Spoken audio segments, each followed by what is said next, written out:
여러분 안녕하세요. 다즈런입니다. 오늘은 나는 솔로 돌싱 특집을 보면서 느꼈던 부분들을 같이 이야기하기 위해 카메라를 켜게 되었는데요.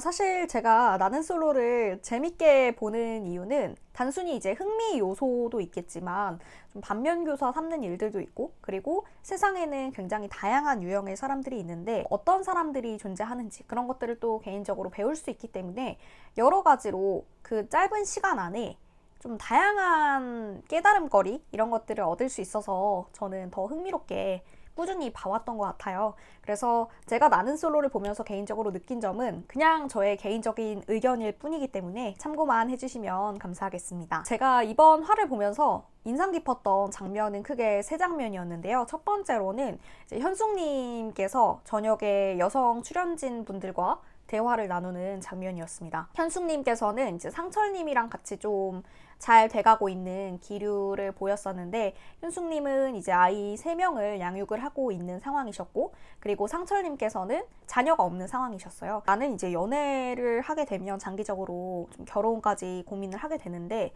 이 아이까지를 내가 감당을 할 수 있을까? 그런 부분에 좀 고민이 깊으셨기 때문에 결론적으로 현숙님이랑 상철님이랑은 이어지지 않았거든요.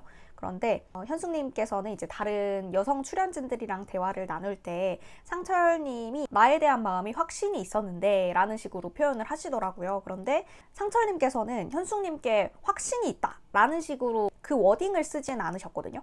그렇기 때문에 언어 선택에 따라서 오해를 또 불러일으킬 수 있기 때문에 단어 선택을 조금 더 신중하게 해야 되지 않을까라는 저만의 스스로의 깨달음을 얻을 수 있었습니다. 언어가 아다르고 어다를 수 있기 때문에 언어의 의미는 항상 단어마다 좀 풍부하잖아요. 그래서 그런 부분들을 항상 유념하면서 좀 단어 선택에 주의를 해야겠다라는 것들을 스스로 좀 깨달을 수 있었습니다. 이게 어떻게 보면은 상대방한테 내가 확신에 찬 이야기를 하게 되면은 난감한 상황이 발생할 수 있는 것 같더라고요. 이게 서로 상의하에 합의가 되지 않았다면은 언어를 너무 지나치게 확신을 한다거나 아니면 표현 자체를 너무 공격적으로 하게 되면은 오해를 불러일으킬 수 있기 때문에 좀 주의를 해야겠다라는 것들을 개인적으로 깨달았던 장면이었습니다. 그리고 두 번째로는 광수님과 영숙님의 데이트였는데요.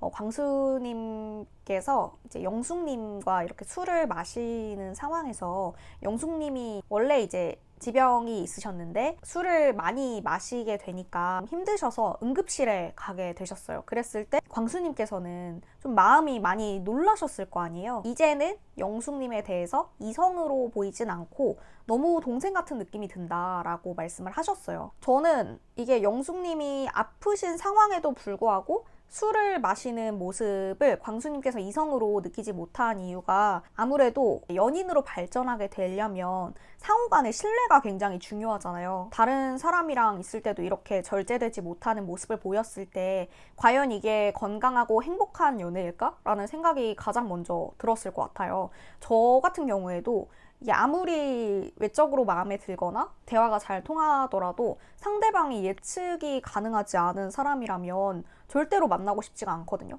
좀 예측 가능하고 자기 통제력, 절제력이 있는 사람과 좀 오랫동안 긴 인연을 생각을 했을 텐데 영숙님께서는 이게 통제를 하지 못한다라고 생각을 해서 바로 이성적으로 보이지 않게 되지 않았을까라는 생각이 들었습니다. 세 번째로는 영호님과 정숙님 간의 대화에서 좀 느꼈던 부분이었는데요. 정숙님께서는 영수님이랑 원래 잘 되려는 마음이 강하게 있었는데 그게 자꾸 어긋나다 보니까 좀 화가 나 있는 상황이셨어요. 그런데 사실 이거는 영호님이랑은 관련이 없는 상황이잖아요. 그럼에도 분노 그리고 화가 잘 주체가 안 되다 보니까 지금 너무 굉장히 화가 나 있는 상황이에요 라고 영호님께 말을 하니까 영호님께서는 사실 조금 당황스러울 수 있잖아요. 내가 그래도 이순이 선택해서 왔는데 왜 화가 나 있다고 얘기를 하지? 해서 괜히 좀 기분이 안 좋아질 수도 있는데 영호님께서는 그냥 담담하게 그러셨어요. 그러면은 제가 풀어드릴게요 라는 식으로 말씀을 하시더라고요. 사실 자기 잘못이 아닌데 내가 기분 좋게 풀어주겠다라고 할 수 있는 사람이 저는 몇 안 된다고 생각을 하거든요. 그렇기 때문에 영호님께서는 좀 상대를 공감하고 배려할 수 있는 그 지능이 좀 높으신 분인 것 같다라는 생각을 하게 되었습니다. 좀 능청맞으면서 상대 기분을 안 나쁘게 해주려고 하고 배려를 하려고 하는 그 처세에서 영호님이 마인드가 굉장히 건강한 사람이다라는 것들을 알 수 있게 되었는데요. 내 잘못이 아니더라도 상대방이 좀 기분이 안 좋다 하면은 그런 것들을 그래 그러면은 나랑 있을 때 더 기분 좋게 해줘야겠다 라는 좀 상대를 배려하는 좀 마인드를 장착하는 것들이 인간관계뿐만 아니라 내가 삶을 살아가면서도 좀 필요할 수 있겠구나 라는 생각을 하게 되었습니다. 영호님처럼 상대를 기분 좋게 해주려고 하고 배려하려고 하는 좀 처세 능력 이런 것들 배워야겠다라는 생각을 또 할 수 있게 됐고요.